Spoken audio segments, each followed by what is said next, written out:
What's up guys, John Collins with Risen Holster Co. here.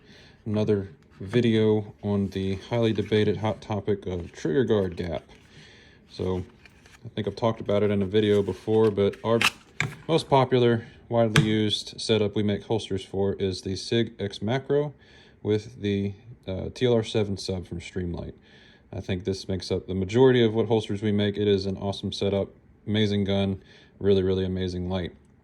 Big downfall with it is the trigger guard gap that's created by the width of this light needing to pass through the holster and the thin trigger guard. As you'll see here, this is about as minimum as you're ever going to see on a holster. We have our molds designed to cut out the majority of all of that gap, but still need to have room for that light to pass through. So you're left with what you get. Now, something new that's on the market, it's actually not new, it's been out for a while, but that will help a lot with mitigating that is to try a different light. This is my XMacro, and this is the SIG Foxtrot, the 2R, I believe. But similar to the other Foxtrot model lights, you'll notice the big difference between the Foxtrot and the Streamlight is the shape of the light. So Streamlight is far more squared off, where this Foxtrot is rounded. What that allows when we're making the channel for the light to fit in the holster is the curvature of the holster to follow that light. So now your trigger guard gap is almost gone.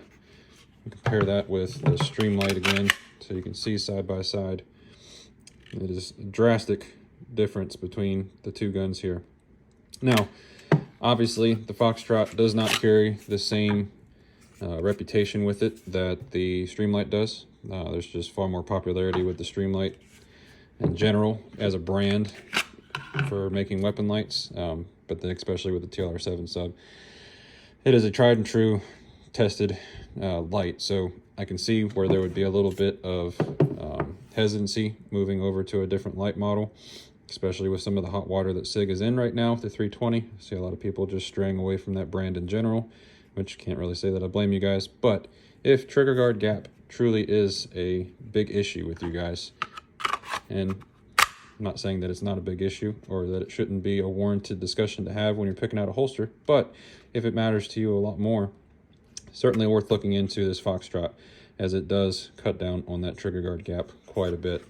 I do plan on doing a review on this light in comparison to the TLR7 sub in the future, but there are plenty of other more well-known YouTubers out there that have made some decent reviews for this. One in particular I'm bringing to mind right now is Mrgunsngear.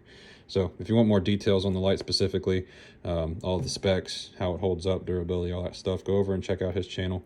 And check out that review specifically. It was a pretty good one. But it's a good light, it's a good price, and does a lot of the same things TLR7 setup does, but specifically for the XMacro setup, definitely cuts down a lot on that trigger guard gap.